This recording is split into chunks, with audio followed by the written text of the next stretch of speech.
ሰላም ጋይስ ተመልሻለሁ። ሰብስክራይብ እያደረጋችሁ ቪዲዮ ተመልከቱልኝ። እወዳችኋለሁ። ባይ ጋይስ። እናንተ እኮ የስራ አካውንት እኮ ኮሜንቱን እኮ ኦፍ እንዲያደርገው እኮ ያደረጋችሁ ሰዎች ናችሁ። ጌታ ምን ሆናችሁ እንደሆነ አላውቅም። ይህን ያህል አንዳንድ ሰው ጋር ይህን ያህል ስር የሰደደ ጥላቻ ለምን እንዳስፈልገም አላውቅም።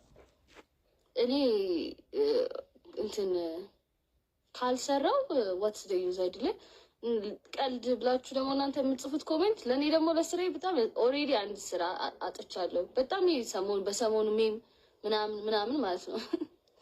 አሁን ደግሞ ሁለተኛ ስራዬ ሳይ ኮሜንቱን ኦፍ አድርጎታል። ከዛ ስጠይቀው አዎ በቃ ኮሜንት ላይ እኮ እያዛጉኝ ነው ምናምን አለኝ። ያው በዚህ ከቀጠለ ይህንንም ስራ እንዳቋርጥ ታደርጉኛላችሁ ማለት ነው። ምክንያቱም ስድብ ብቻ ያለበት እንትን ላይ ማንም ከኔ ጋር መስራት አይፈልግም።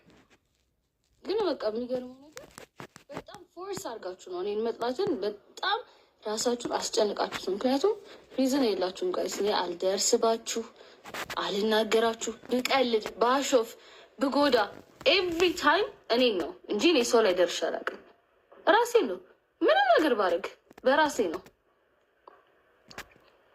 ግን በቃ እስኪ አሁን ደግሞ ትናንት አንድ ስራ ሰርቻለሁ። እስኪ ፖስት ሲያደርግ ሄዳችሁ እሱንም ደግሞ ሞልጩን ሄዳችሁ እዛም እናንተም ታስለቅሱኛላችሁ ጋይስ። እናንተ እኮ እንግዲህ ባምቢን ደህና ነገር በመጻፍ ሰፖርት እናርጋ ትላለሁኝ።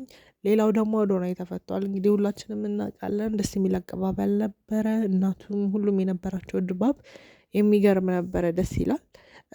ሌላው ደግሞ የአርቲስት ሰሌ መኪናውንም እንደሚረከብ ተረጋግጧል ማለት ነው። ሰብስክራይቡ እንደሞላ። ከዚህ በፊት ግን መቅደስ ደበሳይ እንደ አሽሙር የተናገረችው ንግግር ነበር። አባይ ቲቪ ላይ ምንም የተያዘ ነገር አይደለም ምናምን ብላ እና ብዙ ሰው ተናዶባታል። ይሄው ዛሬ ግን ሞልቷል እና መኪናቸውን ሊረከቡ ነው እየተባለ ነው። እሷ ላይም በጣም ብዙ ሰው ተናዶባታል። ይሄን ይመስላል። ወዳችኋለሁ። ባይ ሰብስክራይብ አድርጉ።